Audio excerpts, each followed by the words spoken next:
I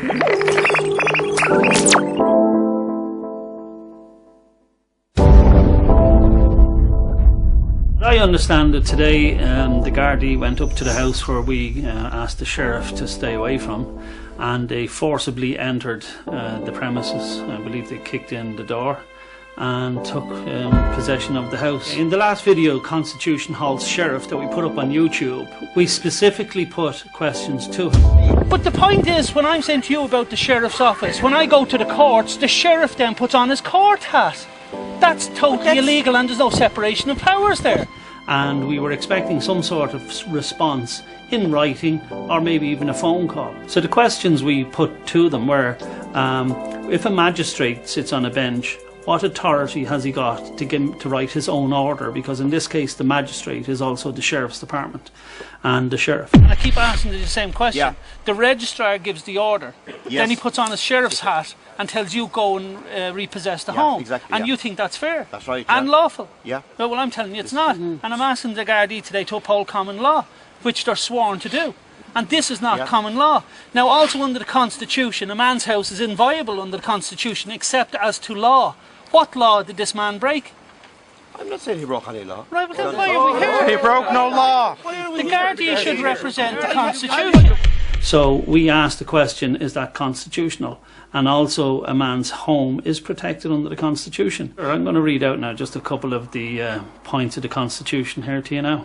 Article 43.10, and this is the literal English translation, says, the state guarantees not to interfere by its laws with the personal rights of any citizen, and it further guarantees to defend and assert those rights with its laws insofar as it is possible. Also, Gardaí are not employees of private banking companies in this country. They are not. So we asked why the Gardaí were there. They said they were there just to make sure that there was no breach of peace.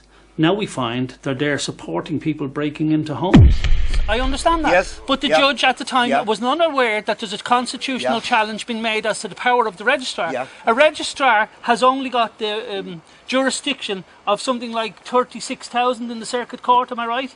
Are you telling me this house is worth 36,000 or he hasn't stepped out of jurisdiction? I'm not going to put a value on the house at all. Of course, yeah, well he stepped out of jurisdiction. I can tell you it's more than 36,000. Well, obviously the order was fully okay. Well, obvious to who? When the High Court dealt with it. But that doesn't matter. What I'm saying to you is the High Court is not above the Constitution in this country, nor is it above common law. They're commercial courts and they've no jurisdiction here. And this is the last article, 40.5. It says, the place of the residence is secure for every citizen and is not permitted to go into forcibly except in accordance with law. And of course, this man has broken no laws.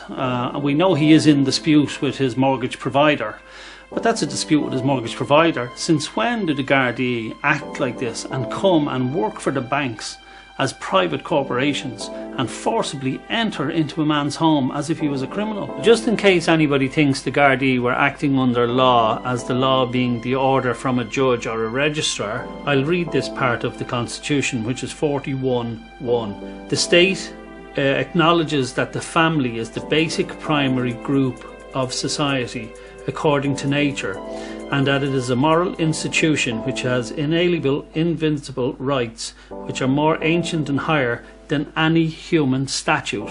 So the court's order would be known as a human statute, and we're saying here that the protection of the family or the family home is higher than that. And we've spoken to Gardaí now, as people know, a number of times, and in all times we found them acting professionally. That's why I'm absolutely disgusted with what happened today. So I'm just wondering whose orders they're acting under. Are they working for the bank while breaking into people's homes? Because this is really unconstitutional. Joan Collins this evening in the Dáil stood up and was outraged by this, especially done by the protectors of the people, the Gardaí. And she asked a question, and it's a question I'm asking as well.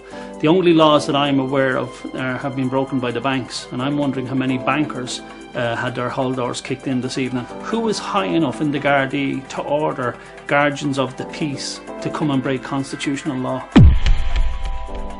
If you believe that the Irish government bailout plan for the end of this month is just not right because it's not really your debt, then it's not too late to act. Please keep an eye on peopleforeconomicjustice.com and see how you can show your support next week when the group will fight the bailout plans by challenging the government and seeking an injunction at the High Court to halt the bailout. And there's more. If you thought the video Constitution Halts Sheriff was eye-opening, then prepare to be truly enraged and disgusted. Since the making of that first video, Ben Gilroy has become an accidental national hero, but unfortunately he has also opened the floodgates of cries for help and uncovered a terrifying tsunami of corruption and cover-ups.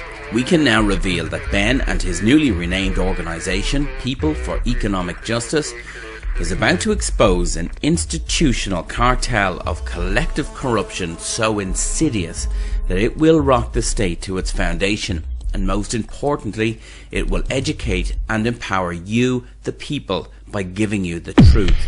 We have already begun work on a landmark feature-length documentary that we promise will wake you up.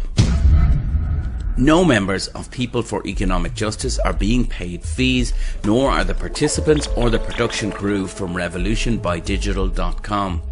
That's why we need your help. If you want to help us reveal the truth, then we ask you to kindly donate now what you can towards the completion of this documentary. We really cannot do this without you, so please donate now.